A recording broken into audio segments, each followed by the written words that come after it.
তালাকের মতো একটা শরীয়তের গুরুত্বপূর্ণ একটা বিধান, যেই ফতুয়ার কারণে একটা সংসার তছনছ হয়ে যায়, সেই ফতুয়াটা আমরা রসুলের তরিকা মতো দিতে পারি না।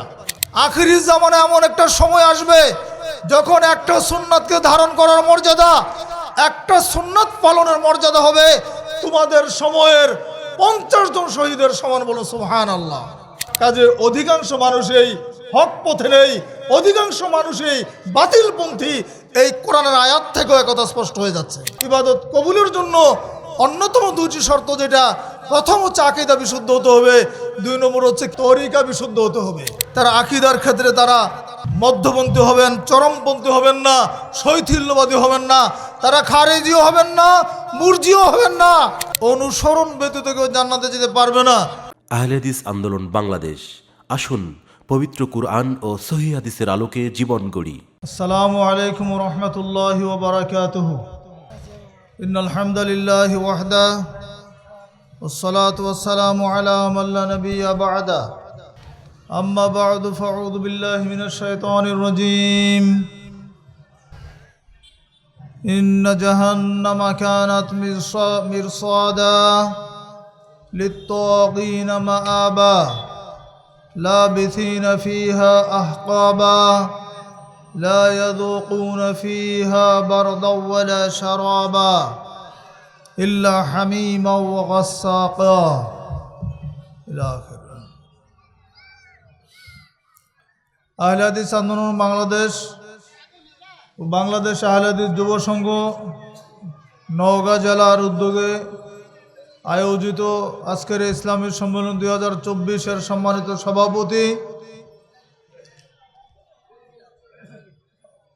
মাননীয় প্রধান অতিথি আহলে হাদিস আন্দোলন বাংলাদেশের মুহতারাম আমির জামাত, ধর্ম সমাজ ও সাহিত্য বিষয়ক গবেষণা পত্রিকা মাসিক আত-তাহরিকের মাননীয় প্রতিষ্ঠাতা ও সম্পাদক মণ্ডলীর সম্মানিত সভাপতি মুহতারাম আমির জামাত প্রফেসর ডক্টর মোহাম্মদ আসাদুল্লাহ আল গালিব হাফিজাহুল্লাহ, উপস্থিত কেন্দ্রীয় নেতৃবৃন্দ, আহলে হাদিস আন্দোলন বাংলাদেশ ও বাংলাদেশ আহলে হাদিস যুব সংঘের জেলা নেতৃবৃন্দ, অত্র উপজেলার নেতৃবৃন্দ এবং জেলার বিভিন্ন এলাকা থেকে আগত প্রাণপ্রিয় কর্মী ও সৌদীমণ্ডলী, পর্দার অন্তরালের সমবেত মা ও ভগ্নীগণ,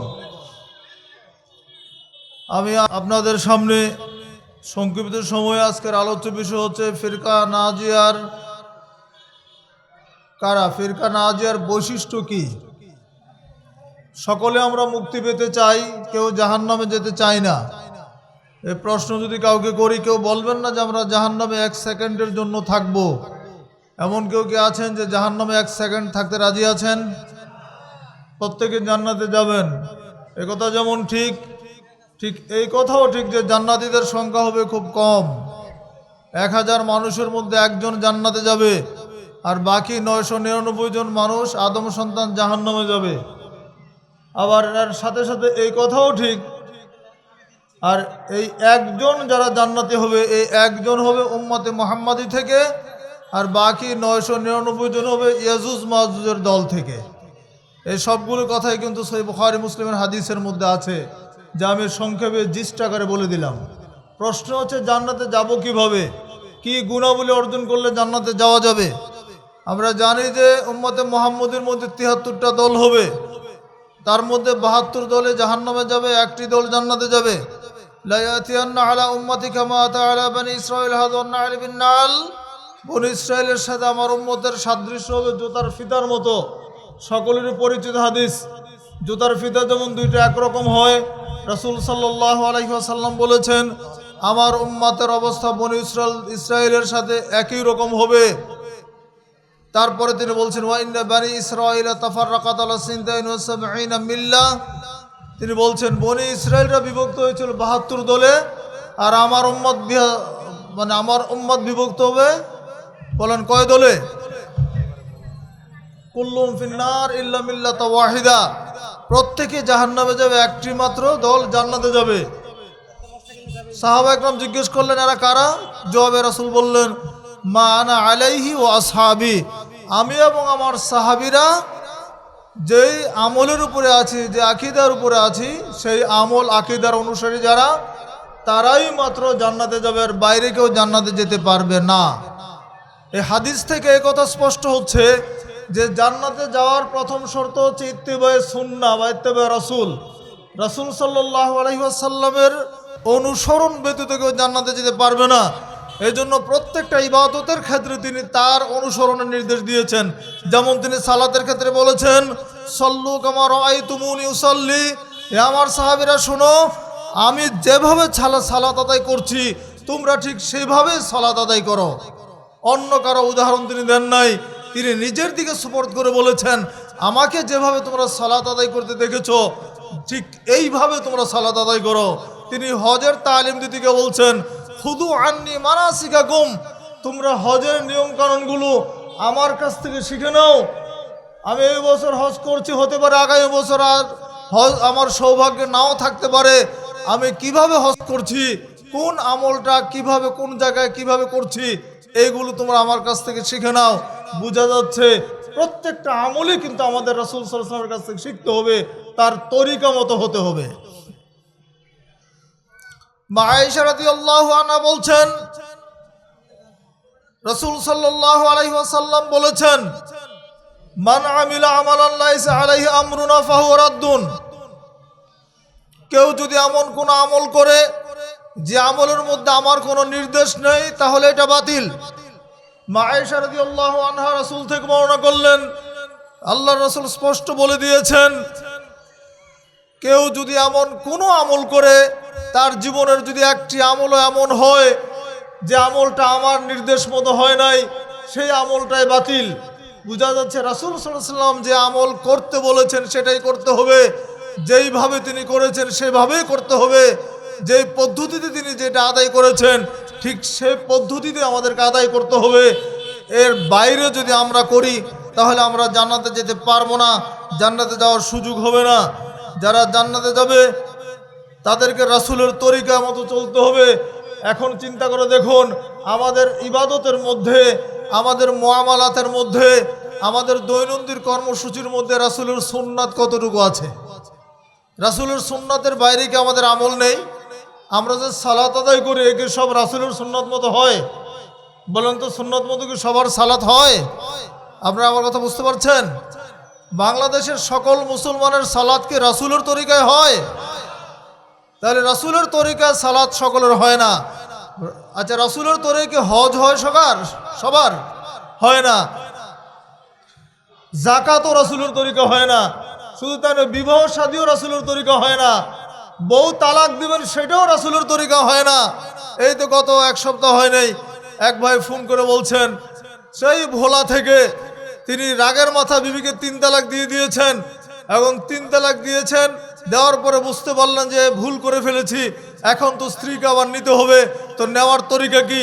যার কাছে যাচ্ছে ওই অঞ্চলের যত আলেম ওলামা আছে প্রত্যেকের কাছে তিনি গিয়েছেন, সকলের একটাই ফতোয়া, বউ বিবি তালাক হয়ে গেছে, এই বিবি নেওয়ার কোনো তরিকা নাই, একটা মাত্র তরিকা আছে, হিল্লা করতে হবে।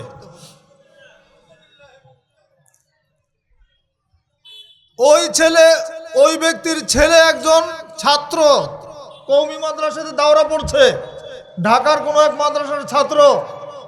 এই বিষয়ে ছেলের কাছে জানতে চাওয়ার পরে ছেলেও একই ফতোয়া দিচ্ছে যে না, হিল্লা করতে হবে। এই প্রশ্ন যখন আমাদের কাছে আসলো তখন আমরা বললাম যে আপনাকে কি বলবো, আপনার ছেলে যেহেতু আলেম হচ্ছে, ওই বেয়াদবটারে নিয়ে আসেন, তার আগে হিল্লা করা, সে তার মাকে হিল্লা করাতে চাচ্ছে, তাকে শিখে হিল্লা করাটা। যেই সন্তান তার মাকে হিল্লা করাতে চায়, যে ইলম শিখে, ওই ইলম কি আসলে সত্যিকারের কোনো ইলম? আপনারা নিশ্চয় হিল্লা বুঝতে পারছেন। হিল্লা মানে স্ত্রীকে তালাক দেওয়ার পরে 3 তালাক যেহেতু দিয়ে দিয়েছি, এখন নিতে হলে তাকে 1 রাতের জন্য বা 2 রাতের জন্য অন্য একজন পুরুষের সাথে বিবাহ দিতে হবে। তার সাথে সে 1 রাত থাকবে, মেলামেশা করবে, তারপরের দিনও তালাক দিবে, তারপরে আগের স্বামী থেকে বিবাহ করবে। নাউজুবিল্লাহ। বলেন, এরকম পচা বিধান কোন ইসলামের হতে পারে? এত জঘন্য ফতোয়া কোন ইসলামে থাকতে পারে? বলেন, এদেশের লক্ষ লক্ষ মৌলভী সাহেব, আলেম ওলামা এই ভ্রান্ত ফতোয়া দিয়ে হাজার হাজার পরিবারকে ধ্বংস করে দিচ্ছে, যার ফলশ্রুতিতে প্রায় প্রতিদিন আমাদেরকে এই তালাকের ফতোয়া দিতে হচ্ছে। রাসূল সাল্লাল্লাহু আলাইহি ওয়াসাল্লাম স্পষ্ট বলে দিয়েছেন, হিল্লাকারী এবং যে হিল্লা করায় দুইজনকে তিনি ভাড়াটে ষাঁড় বলেছেন, ভাড়াটিয়া গরু ষাঁড়। এত স্পষ্ট হাদিস থাকতে কিভাবে আমরা হিল্লার ফতোয়া দেই? তালাকের মতো একটা শরীয়তের গুরুত্বপূর্ণ একটি বিধান, যেই ফতোয়ার কারণে একটা সংসার তছনছ হয়ে যায়, সেই ফতোয়াটা আমরা রাসূলের তরিকা মতো দিতে পারি না। আল্লাহ সুবহানাহু ওয়া তাআলা কোরআনের মধ্যে স্পষ্ট বলে দিয়েছেন, আত-তালাকু মাররাতান, তালাক হচ্ছে দুইবার। রাসূল সাল্লাল্লাহু আলাইহি ওয়াসাল্লামের জামানায় তালাক হয়েছে, সাহাবীদের জামানায় তালাক হয়েছে। তারা কিভাবে তালাক দিয়েছেন? এক বৈঠকে 3 তালাকের 1000 তালাক দিলে একটা তালাকে গণ্য হবে। 3 তালাক দিতে হবে বিবিকে 3 তুহুরে 3 মাসে, 3 ঋতুর পরে তালাক দিতে হবে। হায়েজ অবস্থায় তালাক দিলে সে তালাক গণ্য হয় না। প্রত্যেকটা ঋতুর পরে একটা করে তালাক দিবেন। 3 বার তালাক 3 মাসে যখন হয় তখন সেটা বায়ান হয়, তখন ওই বিবিকে নেওয়ার কোনো সুযোগ থাকে না। তার আগে প্রথম তালাক দিয়েছেন, বিবিকে ইচ্ছা করলে আজাদ করতে পারবেন, ফিরিয়ে নিতে পারবেন। ইদ্যতের মধ্যে হলে এমনিতে ফিরিয়ে নেওয়া যাবে, শুধু বিবিকে বলে দিবেন যে আমি তোমাকে ফিরিয়ে নিলাম, বাস হয়ে গেল। কিন্তু আপনার কিন্তু একটা তালাক আপনার গণ্য হয়ে থাকলো। ভবিষ্যতে যদি আবার কখনো তালাক দেন তখন দ্বিতীয় তালাক হয়ে যাবে। এইভাবে 2 বার তালাক দেওয়ার পরেও স্ত্রীকে ফেরত নেওয়া যায়। দ্বিতীয় তালাকের পরেও ইদ্যতের মধ্যে হলে তাকে এমনি ফিরিয়ে নেওয়া যাবে। আর ইদ্যত যদি পার হয়ে যায়, 4 মাস 10 দিন যদি আপনার অতিক্রম করে যায় তালাক দেওয়ার পরে, তখন আবার ইজাব কবুল করতে হবে, নতুন করে ওই স্ত্রীকে আবার বিবাহ করে নিতে পারবেন। কারণ 1 তালাক দেওয়ার পরে যদি আপনি স্ত্রীকে গ্রহণ না করেন, যদি ইদ্যত পার হয়ে যায়, তখন এটা যখন বায়ান হয়ে যায় তখন স্ত্রী ইচ্ছা করলে অন্যত্র বিবাহ বসতে পারবে। কিন্তু আপনি যেহেতু 3 তালাক দেন নাই, আপনি ইচ্ছা করলে স্ত্রীকে আবার আপনি এই স্ত্রীকে নিতে পারবেন। ইদ্যত পার হওয়ার কারণে বিবাহ করে নিতে হবে। দেখেন তাহলে এই যে প্রত্যেকটা বিষয়ে আমরা ভুল ফতোয়ার মধ্যে থাকি, নিজের মন মতো ফতোয়া দেই, আমরা নিজেদের তরিকা মতো ফতোয়া দেই। মুরব্বী কি বলেছে, ইমাম কি বলেছে, আকাবেররা কি বলেছেন, এই সমস্ত প্রশ্ন আমাদের মাথার মধ্যে সবসময় ঘুরপাক খায়। কখনো বলি না রাসূল সাল্লাল্লাহু আলাইহি ওয়াসাল্লাম কি বলেছেন, কখনো বলার চেষ্টা করি না সহিহ বুখারী খুলে দেখো সেখানে কি ফতোয়া আছে সেটা আমরা বেরে নেই। শুধুমাত্র মাযহাবের দোহাই দিয়ে, আমরা তরিকার দোহাই দিয়ে আমরা এদেশের সমাজকে, এদেশের মুসলমানদেরকে আমরা বিভ্রান্ত করতে চলেছি। সম্মানিত দিনী ভাইয়েরা, নাজাত পেতে হলে আমাদেরকে সমাজ সংস্কার করতে হবে। ফিরকা নাজিয়া মুক্তিপ্রাপ্ত দল যারা হবে তাদের 1 নম্বর গুণ হবে তারা সমাজ সংস্কার করবে। রাসূল সাল্লাল্লাহু আলাইহি ওয়াসাল্লাম বলেছেন, বাদাল ইসলাম গরিব ওয়া সায়াউদু কামা বাদা ফাতুবা লিল গুরাবা। ইসলামের যাত্রা শুরু হয়েছে অল্প কিছু মানুষ দিয়ে, আবার ফিরেও যাবে ঠিক অল্প সংখ্যক মানুষের মধ্যে। রাসূল বললেন, ফাতুবা লিল গুরাবা, এই অল্প সংখ্যক মানুষের জন্য সুসংবাদ, গুরাবাদের জন্য সুসংবাদ। সাহাবা একরাম জিজ্ঞেস করলেন, মানিল গুরাবা ইয়া রাসূলুল্লাহ, এই গুরাবা কারা? যারা জান্নাতের সুসংবাদ প্রাপ্ত, যাদের জন্য আপনি সুসংবাদ বলছেন, এদের পরিচয় কি? তখন রাসূল বললেন, আল্লাযীনা ইউসলিহুনা মা আফসাদান নাস, গুরাবা হচ্ছে তারা যারা সংস্কার করে, সংশোধন করে, লোকেরা যেগুলোকে নষ্ট করে দিয়েছে, ইমামরা মৌলভী সাহেবরা যেগুলো নষ্ট করে দিয়েছে, এইগুলোকে যারা কোরআন এবং সহিহ হাদিসের বিধানের আলোকে যারা সংশোধন করে নেয়, সংস্কার করে নেয়, এরাই হচ্ছে গোরাবা। এদের পরিচয় হচ্ছে গোরাবা। সমাজ সংস্কার যারা করে তারা খুব কম সংখ্যক মানুষ হয়, বেশি মানুষের সমাজ সংস্কারের সাথে থাকে না। অল্প সংখ্যক মানুষ হকপন্থী থাকে। কালিলুম মিন ইবাদিয়াশ শাকুর, আল্লাহ সুবহানাহু ওয়া তাআলা নিজেই বলেছেন আল্লাহর শুকরগুজার বান্দার সংখ্যা কম।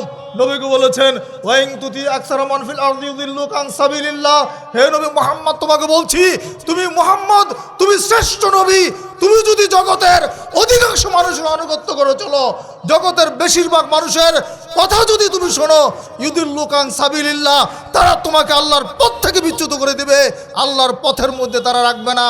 কাজে অধিকাংশ মানুষই হক পথে নেই, অধিকাংশ মানুষই বাতিলপন্থী।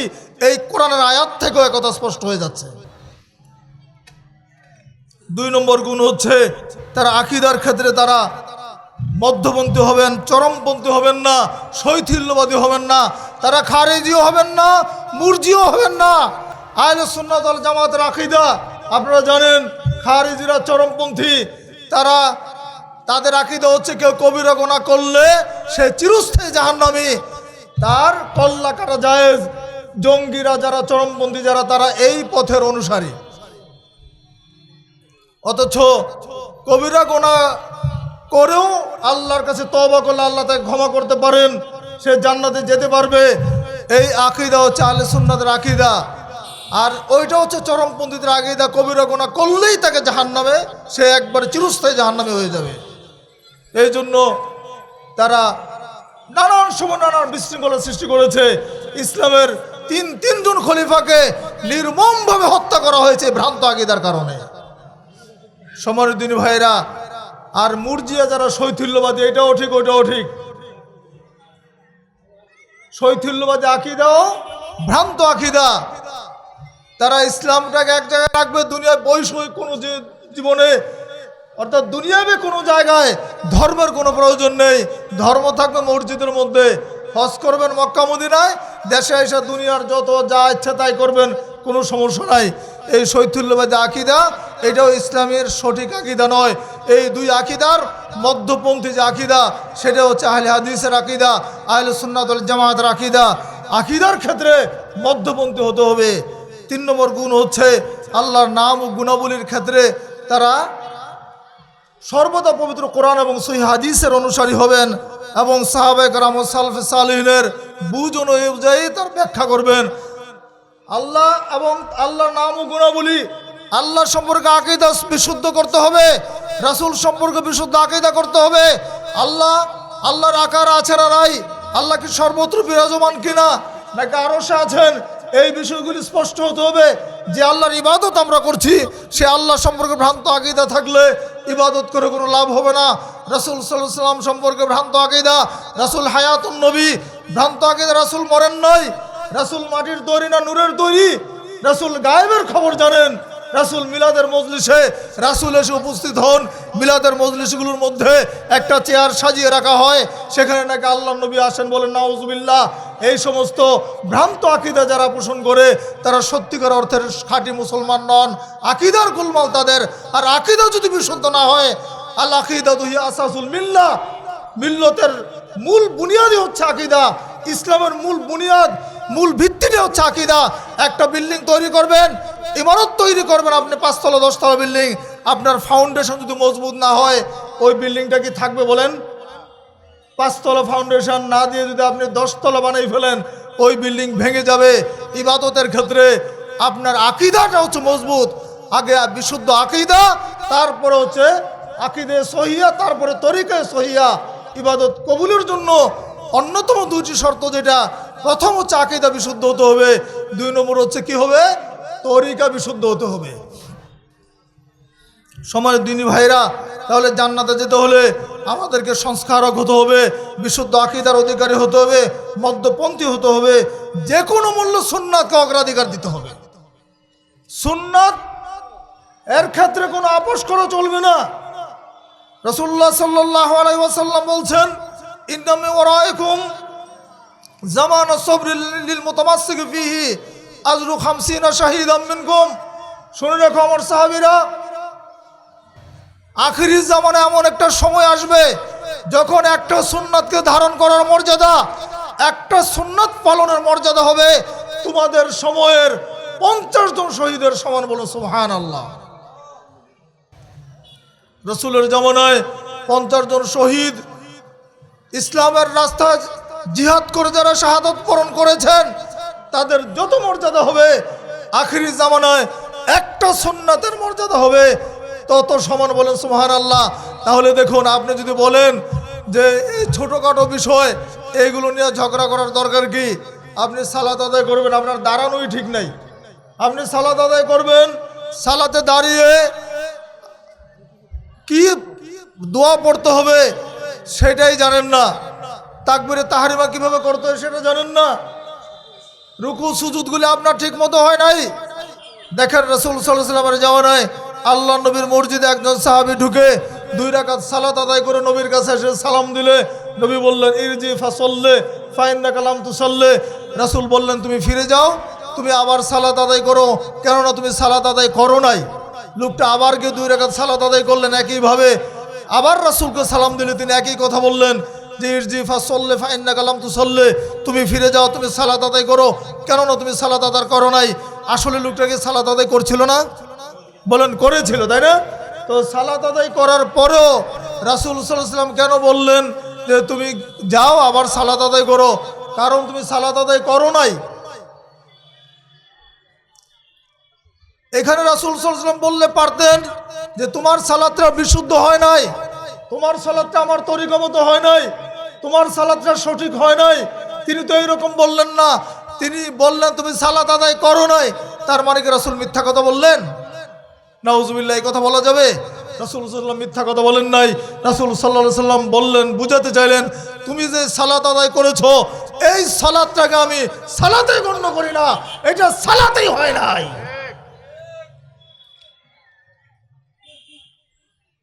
রাসূল সাল্লাল্লাহু আলাইহি ওয়াসাল্লামের সামনে সালাত আদায় করার পরে যদি নবী তাকে এই কথা বলেন, শুধুমাত্র কাইফিয়াত ভুল, আরকান ঠিক হয় নাই, তাদিলুল আরকান ঠিক ছিল না, এই অপরাধে যদি রাসূলের সামনে এইরকম ধমক তিনি খান, রাসূল যদি সেটাকে সালাতেই গণ্য না করেন, তাহলে আজকে আপনি আমি যে সালাত আদায় করছি, আমাদের সালাতগুলো কতটুকু সঠিক হচ্ছে, এইগুলোর ক্ষেত্রে আমার তো মনে হয় রাসূল সাল্লাল্লাহু আলাইহি ওয়াসাল্লাম যদি এখন আমাদের সালাত দেখতেন, আমাদের সালাত যদি রাসূলের সামনে হতো, আমার মনে হয় না এই সালাতের পরীক্ষা আমরা পাস করতে পারতাম। দুর্ভাগ্য, আজকে আমরা সালাত নিয়ে আমাদের মধ্যে কত ধরনের ক্রিটিসাইজ চলছে। আহলে হাদিসদের সালাতের সাথে অন্যান্যদের সালাত মিলে না। আহলে হাদিসরা পায়ের সাথে পা মিলিয়ে দাঁড়ায়, আহলে হাদিসরা বুকের উপর হাত বাঁধে রাফুলিয়া দাইন করে। এই আমলগুলো একটু যদি নিরপেক্ষভাবে আমার দিনী বন্ধুরা যদি একটু দেখতেন, হাদিসের কিতাবগুলো খুলে যে রাসূল সাল্লাল্লাহু আলাইহি ওয়াসাল্লাম করেছেন কিনা, রাসূল সাল্লাল্লাহু আলাইহি ওয়াসাল্লাম রাফুলিয়া দাইন করেছেন কিনা, হাত বুকের উপরে বেঁধেছেন কিনা, আমিন জুড়ে বলেছেন কিনা, একটু নিরপেক্ষভাবে দেখার চেষ্টা করলে, চোখের রঙিন চশমাটা খুলে দিয়ে যদি তারা দেখতেন, তাহলে সবগুলো কিন্তু হাদিসে পেয়ে যেতেন। তাহলে ফলাফল কি হতো?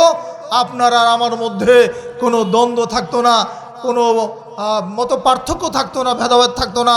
আমরা মুসলিম হিসাবে আমরা ঐক্যবদ্ধ হতে পারতাম। রাসূলের সুন্নাতের অনুসরণের মাধ্যমে আমরা ঐক্যবদ্ধ হওয়ার একটা সুযোগ পেয়ে যেতাম। সম্মানিত দিনী ভাইয়েরা, যে কোনো মূল্যে সুন্নাতের উপরে আমাদেরকে আমল করতে হবে, বিদআতি আমল করা যাবে না। সুন্নাত মানতে হবে, বিদআত মানা যাবে না। আর 7 নম্বর গুণ হচ্ছে সর্বাবস্থায় সমবেতভাবে হাবলুল্লাহকে ধারণ করতে হবে, আল্লাহর রজ্জুকে ঐক্যবদ্ধভাবে ধারণ করতে হবে, সমাজ সংস্কার করতে হবে ঐক্যবদ্ধভাবে। সম্মানিত দিনী ভাইয়েরা, আজানের সময় হয়ে গেছে, তাহলে এই গুণগুলি আমরা অর্জন করার চেষ্টা করব ইনশাআল্লাহ।